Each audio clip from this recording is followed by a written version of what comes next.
Welcome back to another XDP manufacturer Q&A. Today, I'm here with Josh from Rev Max to get the inside scoop on the Rev Max line of valve bodies for the 68 RFE transmission. So Josh, what are the key differences between the Rev Max Performance Tow HD and the Zero Flex Billet Tow HD valve bodies? Actually, really easy as far as that goes. The main difference, the only difference between the two is going to be our billet channel plate that we use on the Zero Flex valve body.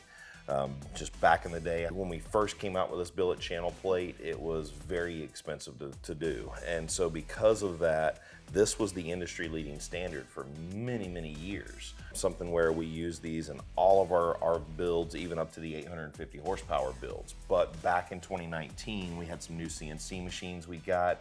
This ended up being a more cost-effective route. The billet channel plate is the final fix for the warpage issues that we see with these. So between the billet channel plate and the bonded gasket separator plate that we use in between, we take care of those cross-leak and warpage issues that we see in these 68 valve bodies. Are both of these valve bodies safe to run on otherwise stock transmissions? Absolutely. So you can run one of our valve bodies in a stock application or in a tuned application.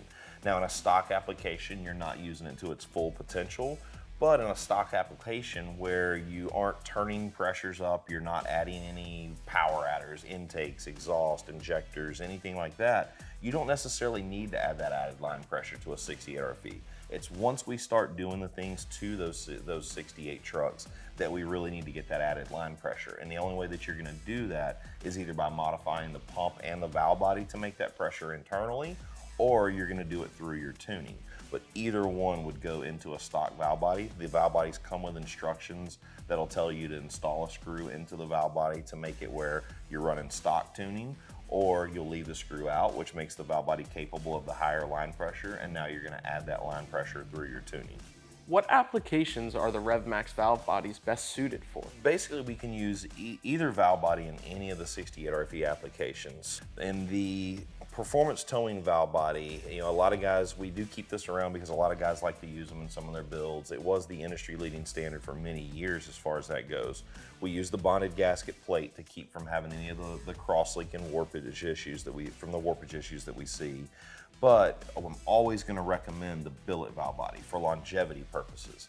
It became so cost effective to where we can run this billet valve body in all setups, and being that that billet channel plate is the final fix for those warpage issues, I'll always recommend this, but we could definitely use this in any of the other applications as well. I'd say in anything that's, high horsepower, we're playing, we definitely want to go this route.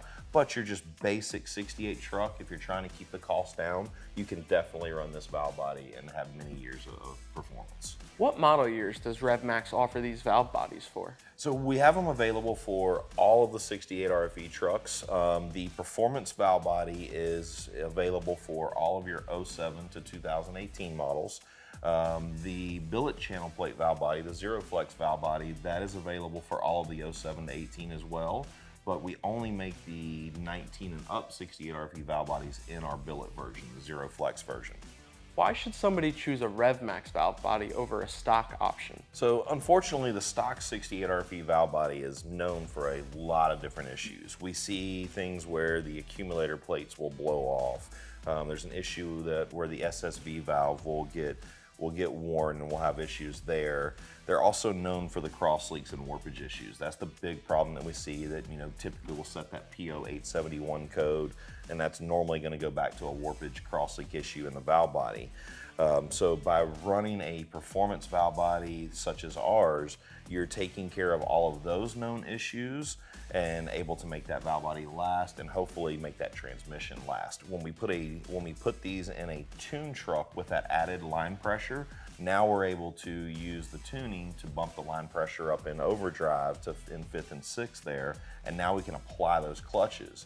So that way we can take that stock 68 RFE and make it last as long as we can before we actually have to go in and build that 68 RFE. Are there any additional features or benefits of the Rev Max 68 RFE valve bodies that people should be aware of? I think overall we covered them in the questions, so the biggest key is going to be the bonded gasket plate that we use. The billet channel plate being for the longevity purposes and keeping that warpage from happening in those valve bodies. One of the things that we did many years ago was this filter cutout. Back originally, that was an inch thick where we had a filter extension that we used. The issue we saw with that is you had to run a deep pan, which of course made the cost more expensive for the customer. So we did that filter cutout, and that allows the customer to run the stock pan and still get the benefits of the billet valve body and the Zero Flex version that we do. A huge thank you to Josh from Rev Max for taking the time to give us an inside look on their line of 68 RFE valve bodies. To learn more and get one for your 68 RFE transmission, head on over to xdp.com today.